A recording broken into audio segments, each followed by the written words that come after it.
Hairs. Hindi niya kinaya yung hairs na eh.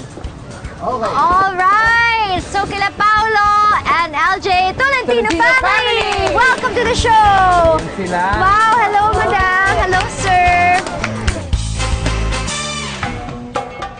Pangingista sa lawa ang ikinabubuhay ni Kuya Orlando. Nagsisimula ang kanilang araw kung kailan patulog na ang karamihan. Pag sa gabi po, lulusong na po ako dito, mga alas 11 ng gabi. Tataas na po ako ng sakal. Tatlong beses po itaas yun. Ayos, mga alas 5, uuwi na po ako. Kuminsan daw ay sinasamahan siya ng kanyang asawa na si Ate Gina para hindi raw malungkot ang kanyang kabiyak. O, relationship goals indeed. Opo, nasama po ako sa gabi. Ako Saturday, Sunday, sinasama ko po siya kasi wala namang papasok eh. 8 rin ang kanilang anak na ang iba ay kasama rin nila at tumutulong sa pag-iigib ng tubig, pagbabalsa at gawaing bahay. Sila ang maghapong makakabonding nina Paolo at LJ, ang Tolentino family.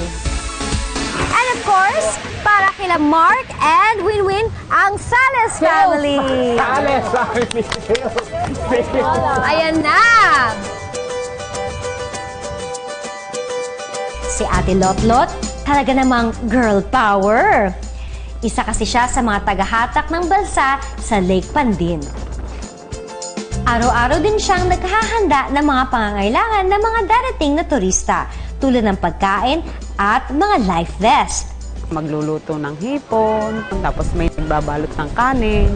Pagkatapos po noon, halimbawa po may dumating na turista, ine-entertain po namin yun kung magpapabalsa.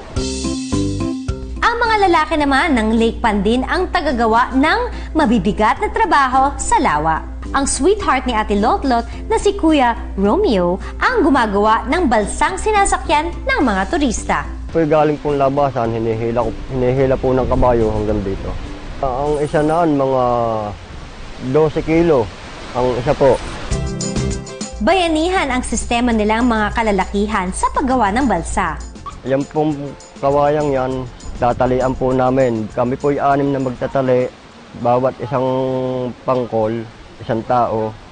Siguro natatapos namin yan mga kalahating oras. Kapag gumabi na at nagsiuwi na ang mga turista, ang pag-aasikaso naman sa kanilang 8 anak ang inaatupag ni Ate Lotlot. Isang ulirang mag-asawa, masipag at talaga namang mahal na mahal ang isa't isa. Iyan ang Sales family na makakasama ni Mark at Winwin. Alright, so eto na, kasama nyo ng mga families. Ang gagawin nyo lang is makikipamuhay kayo. Lahat ng gagawin nila sa buong araw, gagawin nyo din. Okay, going to be a long day at ito lang ang advice ko sa inyo. Step out of your comfort zone and follow your heart!